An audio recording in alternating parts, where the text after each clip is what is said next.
Magandang araw sa inyo dyan mga kabay. So ngayong araw mga kabay, dito tayo sa trabaho.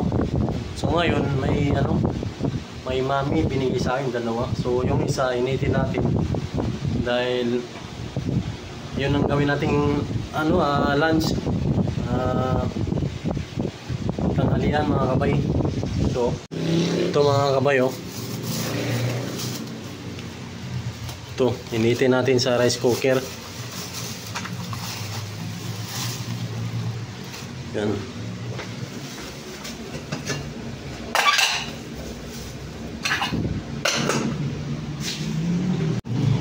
Saksak mo natin.